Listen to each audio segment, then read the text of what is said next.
অতি আচৰিত কথা যে 108 মৃত্যুঞ্জয় সেৱা জৰুৰীকালীন জনস্বাস্থ্য সেৱা আৰু এই সেৱাৰ লগত সাধাৰণ জনগণ পোনপটীয়াভাৱে জড়িত। 108ত ফোন অহাৰ লগে লগে যিকোনো দুৰ্ঘটনাজনিত কথা বতৰা বা তাৎক্ষণিকভাৱে হোৱা যিকোনো বেমাৰ আজাৰ এই গোটেই কথা বতৰাবোৰত আহি তেওঁলোকে এই সেৱা আগবঢ়ায় আৰু যাৰ ফলত বহু মানুহৰ তেওঁলোকে জীৱন ৰক্ষা পৰে। কিন্তু 38টা দিন নিজৰ ন্যায্য প্ৰাপ্তিৰ কাৰণে আমাৰ যিসকল 108 মৃত্যুঞ্জয় সেৱাৰ লগত জড়িত হৈ থকা যিসকল কৰ্মচাৰী কাৰিকৰী বা অকাৰিকৰী সকলো কৰ্মচাৰী আজি অনিৰ্দিষ্টকালীন তেওঁলোকে কৰ্মবিৰতি পালন কৰিছে। ধাৰাবাহিকভাৱে তেওঁলোকে ধৰ্মঘটত অংশগ্ৰহণ কৰিছে, কিন্তু চৰকাৰ বা মুখ্যমন্ত্ৰীৰ অকণমানো তিলমানো তেওঁলোকৰ কাণ সাৰ নাই। এই বিষয়টোক লৈ তেওঁলোকে অকণমানো কৰ্ণপাত কৰা নাই। অতি আচৰিত কথা। আৰু আন্দোলন কৰি থকাৰ মাজতেই 1100টা যিগৰাকী কৰ্মচাৰী তেওঁলোকক টাৰ্মিনেট কৰিছে বা বৰ্খাস্ত কৰি দিছে। এইটো অত্যন্ত ভয়ংকৰ কথা, কাৰণ আন্দোলন কৰি থকা অৱস্থাত আইনমতে কাকো তেনেকৈ বৰ্খাস্ত কৰিব নোৱাৰে। আইন ভংগ কৰি বৰ্খাস্ত কৰিছে। তাৰ পাছত আন্দোলনটো এটা শক্তিশালী ৰূপ ধাৰণ কৰাৰ লগে লগে তেওঁলোকে ফুল এণ্ড ফাইনেল ছেটেলমেণ্টৰ কাৰণে নতুনকৈ আকৌ জাননী আগবঢ়াইছে। সেইটো এটা বেআইনী কথা।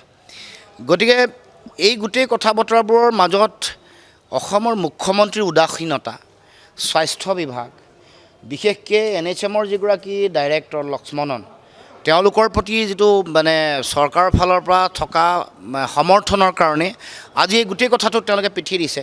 দীঘলীয়া সময় দিন তেওঁলোকে নিজৰ বেতন বঢ়াবৰ কাৰণে দাবী জনাই আহিছিলে। তেওঁলোকে এতিয়া 14,000 কিমান টকাৰ এটা বেচিকত তেওঁলোকে দৰমহা পায়। আচলতে যিটো ইণ্ডাষ্ট্ৰিয়েল ডিছপিউট এক্ট 1947ৰ মতে তেওঁলোকে পাব লাগে 16,100 কিমান টকা বেচিক পে'। এই গোটেই কথাটো দেশৰ, কিন্তু আমাৰ ওচৰ ৰাজ্য মেঘালয়ত 30,000 টকা দৰমহা পায় 8 ঘণ্টা কাম কৰি। আমাৰ কৰ্মচাৰীসকলে 12 ঘণ্টা কৰে, 8 ঘণ্টা কৰি তেলেংগানাত 32-33,000 টকা দৰমহা পায়। এইটো প্ৰচণ্ড অন্যায় আমাৰ থলুৱা নিবনুৱা যুৱক যুৱতীসকলৰ ওপৰত। আৰু GVK বুলি যিটো কোম্পানী আছে, এই কোম্পানীটোৱে বহুদিনৰ পৰা লুণ্ঠন চলাই আহিছে, ব্যাপক দুৰ্নীতি কৰি আহিছে। আমাৰ এই কৰ্মচাৰীসকলক ব্যাপক তেওঁলোকে অন্যায় কৰি আহিছে। আনকি মহিলা কৰ্মচাৰীসকলৰ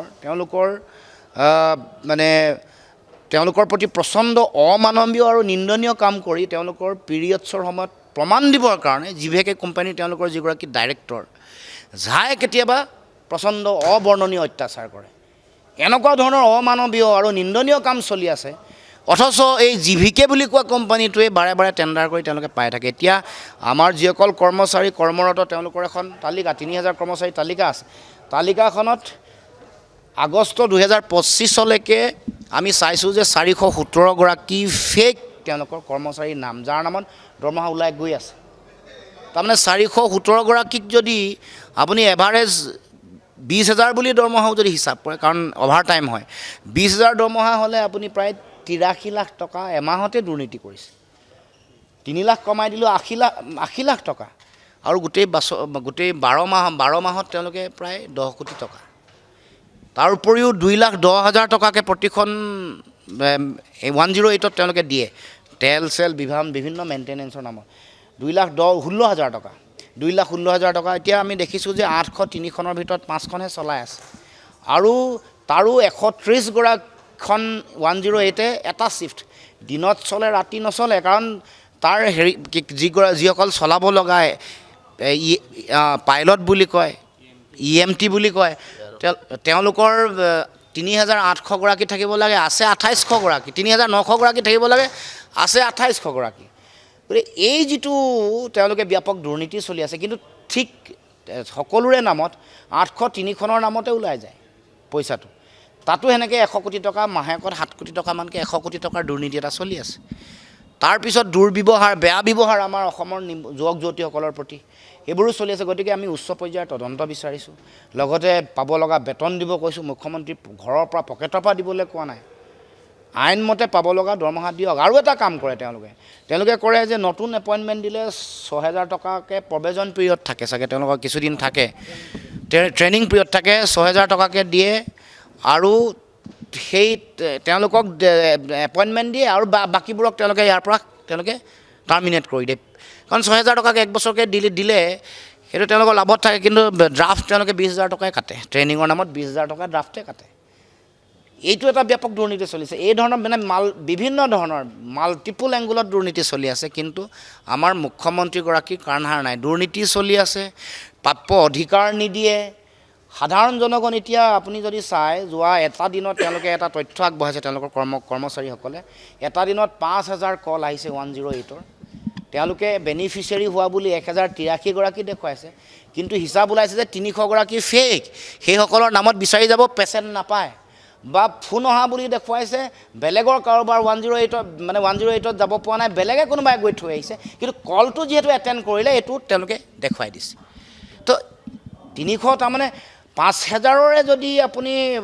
1,883টাহে তেওঁলোকে বেনিফিচিয়াৰী হৈছে তাৰমানে 4,000 মান মানুহে তাত সুবিধা পোৱা নাই দিনে 4,000কৈ পোৱা নাই দিনে যদি 4,000কৈ নাই পোৱা 30 দিনত কিমান 1,20,000 মানুহে মানে তেওঁলোকে এই সেৱা পোৱাৰ পৰা বঞ্চিত হৈছে এই সেৱা পোৱাৰ পৰা বঞ্চিত হোৱা মতে মানে আপুনি 1,20,000 কেছ যদি হয় তাৰে বহুত মানুহ মৰিব পাৰে দুৰ্ঘটনাত আক্ৰান্ত মানুহে যদি 108ৰ সেৱা নাপায় তেতিয়া মৰি যাব পাৰে কাৰোবাৰ হাৰ্ট এটেক হ'ব পাৰে কাৰোবাৰ প্ৰেছাৰ ষ্ট্ৰোক হ'ব পাৰে বিভিন্ন এইবোৰে সময়মতে গাড়ী গৈ নাপালে কাৰণ আপোনাৰ মোৰ গাঁৱৰ চবৰে প্ৰত্যেকৰ গাড়ীটো নাই মুখ্যমন্ত্ৰীয়ে কেৱল মাত্ৰ উন্নয়নৰ ঢাক ঢোল বজাই থাকে গাঁও ভূঞি অঞ্চলৰ সময়ত এতিয়াও মানে গাঁৱৰ পৰা মানুহ এগৰাকী ৰোগী উলিয়াই অনাটো বিৰাট টান কাম আনকি নৈত চলা পানীত চলা 6খন এম্বুলেঞ্চ বন্ধ হৈ আছে আচৰিত কথা মাজুলীৰ যিখন সেৱা আছিলে এখন তেওঁলোকে মেচিন নাও দি চলাই আছে গতিকে এনেকুৱা অৱস্থাত আছে পোনপটীয়াকৈ জনসাধাৰণ